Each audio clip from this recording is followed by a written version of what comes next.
Du Trizac. Peu importe la manière qu'il choisit de s'exprimer, ses opinions sont toujours aussi saisissantes. On a avec nous le ministre de la Sécurité publique, François Bonnardel. Monsieur Bonnardel, bonjour. Bonjour. Petite année, hein? Petite année, oui et non. L'année 2023 a été plus compliquée. Celle de 2024, on a eu des inondations. Mais mettons que le début d'année 2023, le début de mandat a été immensément difficile avec le gars là, qui est rentré avec un autobus dans la garderie. Ouais, à Laval. À Laval, à Amqui, on a eu un fou furieux là, qui a tué 3 piétons avec son pick-up. Après ça, on a eu la sergente Bro qui a perdu la vie tragiquement. Par manque de communication à l'intérieur de la Sûreté du Québec, ce qu'on dit. C'est là qu'on a déposé le projet de loi 66 là, qui a été adopté là, pour améliorer la communication entre les équipes médicales puis les services de police, puis de créer les agents de liaison maintenant qui vont accompagner ces prévenus là, qui sortent de la commission d'examen des troubles mentaux puis qui ont besoin de suivi pour savoir s'ils prennent leur médication, pour qu'ils prennent pas de drogue, prennent pas d'alcool. C'est des ménages qui nous avisent. Donc, ces agents de liaison vont participer et accompagner pas ces détenus, parce qu'ils n'ont pas été judiciarisés, mais ces personnes là, qui sont non reconnues criminellement responsables. Mais là, il faut communiquer ça à la Sûreté du Québec en cas d'intervention. Oui, mais c'est ce qu'ils font maintenant. Là, il y a eu un premier cas, là, c'est tout chaud. Là. Il y a un premier cas là, que la CETM, la Commission d'examen des troubles mentaux, a donné son verdict. Donc, un accompagnement avec ces agents de liaison qui, eux, vont donc accompagner ces personnes qui sortent de cette commission avec des modalités XY. Puis de l'autre côté, si tu échoues, tu réponds pas à ces modalités, ben tu pourrais recevoir un coup de téléphone, pas un coup de téléphone, mais que la police pourrait venir t'arrêter si ta vie est en danger ou si tu mets la vie d'autrui en danger. Oui. Juste, j'ai Maxime Delan, que vous connaissez peut-être, là, qui couvre le judiciaire, puis il y a des questions pour vous. Il n'y a rien à gagner, hein? Mais le quiz est pas pire. Peut-être mes grelots. Si vous voulez de mes grelots, je peux vous les offrir. Mais je pense pas que vous en voulez. Mais c'est honnêtement, là, tu sais. Est-ce que dans la rencontre entre M. Legault et Trump, là, c'est sûr, on a parlé de la frontière. Est-ce que vous êtes impliqué? Est-ce que vous avez un mot à dire? C'est quoi le plan de match? Oui, je fais partie du comité interministériel pour la frontière qui vient de la menace de Trump de dire si vous ne réglez pas le problème à la frontière Canada vers le US, moi j'impose des tarifs de 25 %.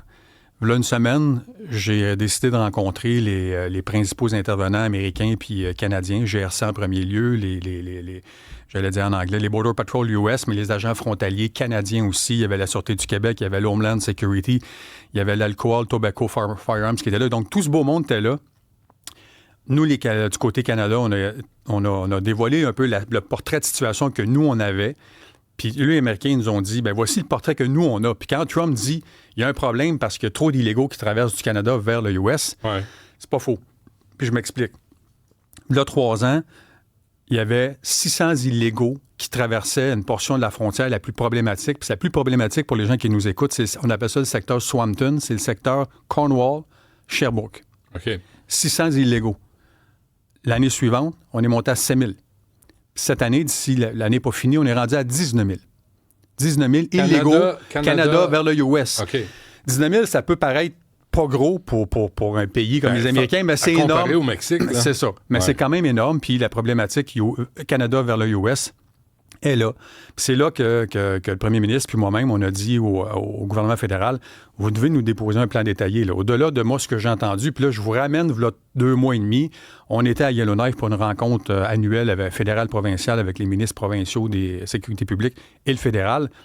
Moi, j'avais eu vent de rumeur qu'il allait baisser les effectifs du côté de la frontière québécoise, même le fédéral du côté de la GRC. On m'a assuré que non. Puis là, on me dit, on va faire plus encore pour répondre aux demandes de Trump. Il y a une mise à jour, un énoncé économique qu'on appelle lundi. Y en a-tu un plan de match? Il est supposé être dévoilé lundi. Le plan de match, on va le voir. Ce qu'on nous dit, plus d'effectifs sur la frontière que je vous signalais. Bon, ça, c'est le secteur le plus compliqué pour l'ensemble canadien, mais j'imagine qu'ils vont répondre aussi dans l'ouest du pays. Donc, on va attendre ce plan détaillé. On parle aussi d'éléments technologiques, de caméras additionnelles, de drones. J'ai hâte de voir comment on va répondre parce que M. Trump, là, il arrive le 21 janvier. Là. Donc, moi, je veux être capable de démontrer le plus rapidement possible avec nos partenaires dans le mois là, qui s'en vient devant nous, est-ce que oui ou non, il y aura une baisse. Puis c'est particulier parce que la majorité de ces 19 000, je n'ai pas la réponse, c'est des migrants indiens. Il y a des migrants indiens qui arrivent au pays légalement avec un visa X puis qui traversent de façon illégale l'autre bord. Ils ne nous aiment pas. Ça, la question faudrait ouais. poser. Mais là, vous me dites qu'au fédéral, ils sont réveillés. Là, il va y avoir un plan de match, puis nécessairement, vous allez être impliqués. Est-ce que la Sûreté du Québec va être impliquée ou c'est juste la GRC? C'est 3 remparts de protection.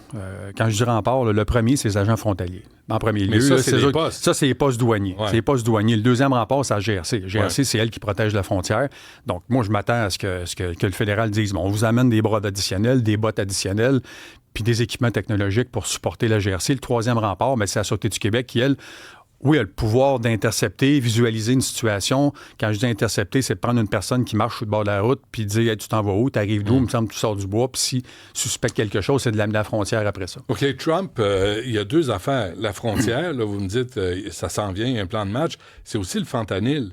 Puis je lisais dans le Globe and Mail que le Canada, c'est un exportateur de fentanyl. Il y a des super laboratoires.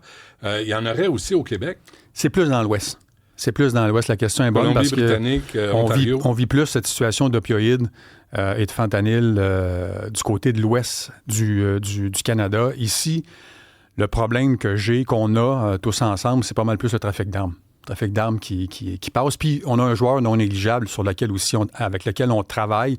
C'est la police d'Aquassassiné, c'est la frontière aussi qui touche Ontario, États-Unis, Québec. Donc ça, le fédéral ne veut pas toucher à ça. Là, que ça passe par une réserve autochtone, là, on ne veut pas toucher à ça. Non, mais c'est pas vrai, ça. On a un bon partenariat, un triumvirat, si je peux dire, avec la SQGRC, même les agents frontaliers. Ouais, mais personne ne va sur les réserves. Mais l'Aquassassiné, la police, là, ils ont sauvé des migrants. Ils ont sauvé des migrants cette nuit, là, dans les dernières 24 heures, là, qui allaient traverser, puis qui étaient en situation d'hypothermie. Oui, mais le crime organisé, ça, c'est plus. Non, on y travaille. Non, c'est un combat de tous les instants. Là, on baisse pas les bras. On ne va pas reproduire M. Bonnardel au cas 90. Oui, on n'est pas dans les mêmes eaux, mais on est conscient, autant nos partenaires américains, nos partenaires d'Aquassassiné, autant la GRC que tout le monde est conscient que cette portion de frontière, on a à la travailler. OK. Avez-vous des nouvelles de l'agent correctionnel à Sorel là, qui a été tabassé? On me dit qu'il va être aveugle à vie. Là. Il va mieux. Je peux juste vous dire, il va mieux. Il va mieux. Je suis allé voir la famille, pas la famille, mais les agents correctionnels à Sorel, 48 heures après l'événement. Donc, je suis allé leur donner mon appui. Je suis allé rencontrer la direction. Je suis allé les voir parce que je voulais me faire expliquer un peu ce qui s'était passé. Donc, je peux juste vous dire qu'il va mieux. Il va mieux. Mais là, les gardiens, là, encore aujourd'hui, il y a un article là-dessus, là, les gardiens, les agents correctionnels se sentent en danger, ils ont besoin d'outils. Puis je pense, Maxime Deland me dressait la liste. Tu sais, comment se fait qu'ils peuvent se filmer en train de rapper, en train de fumer, avec des cellulaires, se font livrer du McDo, de la pizza, des guns, des Nintendo à leur fenêtre avec des drones. Vous êtes au courant de tout ça? Oui. Je prends 60 secondes pour vous exposer un peu le plan de match et la situation que moi-même j'ai vu quand je suis arrivé en poste. Après 1 an, on a fait le tour de plusieurs centres de détention. On a fait une des plus grosses annonces de l'histoire carcérale il y a 1 an, 36 millions. Au-delà de tout ça, il y avait 3 axes pour moi qui étaient immensément importants. C'était premièrement les entrées. Ça veut dire quoi? Les arches de protection, les scanners corporels, protection des cours grillagés. On en avait 25. On va en avoir 14 de plus, donc 39 d'ici les 5 prochaines années. Premier axe, protection à l'entrée. Ceux qui viennent nous visiter physiquement là. Deuxième axe, les foutus drones. Les foutus drones, présentement, j'ai saisi 80, 81, 82 % des drones pour les établissements montréalais. C'est un petit peu plus bas dans l'est du Québec. Donc, il me reste encore un problème, on va faire un chiffron, là, de 20 % de drones qui amènent, exemple, des cellulaires, peut-être des armes ou, comme vous l'avez dit, là, c'est rigolo, là, mais de la bouffe. Puis ce problème-là, on est en train de le tester pour que nos éléments technologiques, là, les compagnies qui participent avec nous autres dans la dernière année là, pour trouver la meilleure technologie pour empêcher que les drones survolent et drop, excusez de le dire en anglais, là. Livre, c'est cellulaire. Troisième axe, c'est cellulaire en dedans. Là, j'ai trop de cellulaires qui rentrent facilement à l'intérieur. Puis là, j'ai un problème. Pas que j'ai un problème parce qu'on va le régler, mais j'avais pas tous les outils en main parce que quand on parle d'ondes cellulaires, c'est fédéral. J'ai besoin de l'autorisation du fédéral pour être capable de tester des brouilleurs d'ondes. Mais les brouilleurs d'ondes ne peuvent pas juste brouiller les ondes des cellulaires interdits. Sur un quadrilatère, c'est un grand mot. Il n'y a aucun cellulaire qui va rentrer. Qui fonctionnera en dedans. Aucun cellulaire. Donc, ni pour les agents correctionnels. Les autres, ils peuvent fonctionner avec le téléphone walkie-talkie conventionnel. Donc, j'ai besoin de l'autorisation du fédéral. Je l'ai mentionné il y a 2 mois et demi à l'équipe de Dominique Leblanc, le ministre de la Sécurité publique à Ottawa, à François-Philippe Champagne. Je leur ai dit, là, les gars, j'ai besoin de votre aide. Ils sont conscients de la situation, puis eux-mêmes, dans leurs établissements fédéraux, ils se disent qu'ils ont vu le même maudit problème. Ouais. Fait que ceux qui nous écoutent, là, dites-vous, je ne serai pas seul. Là, ils m'ont dit, donnez-nous encore 6 mois pour qu'on vous autorise tout cela, puis que nous aussi, on fasse les tests avec le fédéral. OK, quand on vous dit ça, M. Bonardel, vous dites pas, comment ça, 6 mois? C'est pas un nouveau problème? Je suis un gars qui n'est pas patient, mais je comprends là, qu'il y a des situations que je ne maîtrise pas tout le temps. Puis l'autre point pour ces brouilleurs d'ondes et ces tests-là, c'est la GRC. La GRC a l'autorisation, elle, du fédéral, a ses brouilleurs. J'attends dans les prochaines semaines, la GRC qui va nous donner un rendez-vous avec eux où on va aller tester leurs brouilleurs dans des prisons. Là. OK. Est-ce que c'est vrai qu'on ne le fait pas aussi parce qu'on ne veut pas brouiller les ondes pour les résidents autour de Bordeaux, par exemple? Non, mais on est capable de statuer sur un quadrilatère. C'est certain que si on est dans un coin où il y a des maisons, d'habitude, il n'y a pas la cour donne il y a pas de maison à 100 mètres d'habitude du centre, là, mais il faut quand même choisir notre centre de détention pour être capable de faire les meilleurs tests puis de s'assurer que le brouilleur va fonctionner à l'intérieur. Là. Qu'est-ce que vous dites aux agents correctionnels qui demandent des vestes pour se protéger, qui demandent un meilleur équipement, qui demandent, vraiment que ce soit eux autres les boss en prison? Parce on a l'impression que c'est les criminels qui sont les boss en prison. Ce que je peux leur dire, c'est que ceux qui nous écoutent et qui vont écouter l'émission, pour moi, c'est immensément important d'être capable de répondre aux situations où tu vas avoir un prisonnier qui a une arme de métal, on va saisir un cellulaire. Puis il y a eu dans la dernière année là, à peu près 20 500 décisions disciplinaires qui ont été prises. Puis c'est là que j'ai demandé à mon équipe, ça ne marche plus, là, de trouver un cellulaire puis d'avoir, je donne peut-être une réponse un peu facile, une tape ses doigts. Moi, une réprimande, là, si tu me dis que 95% de ces décisions ont amené un confinement, une réclusion, là, pour les gens qui nous écoutent, la réclusion, c'est le trou. Puis le confinement, c'est que tu es dans ta cellule, tu ne sors pas de là. Bien, je veux revoir ce processus parce que là, il y a un déséquilibre qui se fait là. Puis le déséquilibre, il doit être à l'avantage des agents correctionnels. Parce que j'ai l'impression qu'il n'y a pas de conséquences. C'est un peu le constat que je fais, puis que mon équipe fait. Puis là, on a dit à l'équipe administrative du sous-ministériat à la détention, on doit revoir ces décisions le plus rapidement possible. Est-ce qu'on a perdu le contrôle dans les prisons au Québec? Non, parce que c'est particulier dans certains centres de détention. J'arrive de la Côte-Nord, j'arrive du côté de Bécomo, puis de cette île. Je vous dis pas que c'est pas un Club Med un centre de détention, puis ça doit pas devenir un Club Med, loin de là, sauf que les situations sont inégales, là. C'est inégal, puis je pense qu'on doit concentrer nos efforts sur Québec, on doit concentrer nos efforts sur Rivière-des-Prairies, Montréal, Sorel. OK, 2 dernières affaires. Je sais que je dois vous laisser aller là, depuis un bout de temps, mais êtes-vous satisfait du travail des policiers à Montréal, la gestion des casseurs, des manifestants? Il y en a eu 450 au cours de la dernière année. Fadi Daguerre me disait, on a besoin de technologie, de caméras corporelles. Le syndicat dit, on en a plein de caméras, mettez quelqu'un dans la foule, puis on va filmer les gens qui sont masqués. Puis l'autre question qui s'ajoute à ça, ça vous tente pas d'interdire les manifestations masquées au Québec? Ouais. Il y a bien des réponses à vos questions. Vous avez le choix de l'embarras. C'est sûr que j'ai rencontré Fadi. Quelques jours après la fameuse casse. Là, toujours pas d'arrestation, 3 semaines plus tard. Il travaille. Je pose la question. Vous m'avez déjà entendu. Vous avez entendu le premier ministre. Là. J'ose croire qu'avec les caméras qu'on a partout, puis tout ça, on va être capable de mener des arrestations pour la suite. Mais je sais que c'est pas un travail simple. Puis, sincèrement, là, j'ai entièrement confiance aux 4500 policiers du SPVM, ces hommes et femmes, tous les jours, qui font un travail qui n'est pas simple. On leur a donné des outils. On a investi 225 millions pour plus de policiers. On ne donne pas les ordres d'intervenir. Ils ont l'air de touristes. Puis je lui ai dit à M. Daguerre pour le choquer.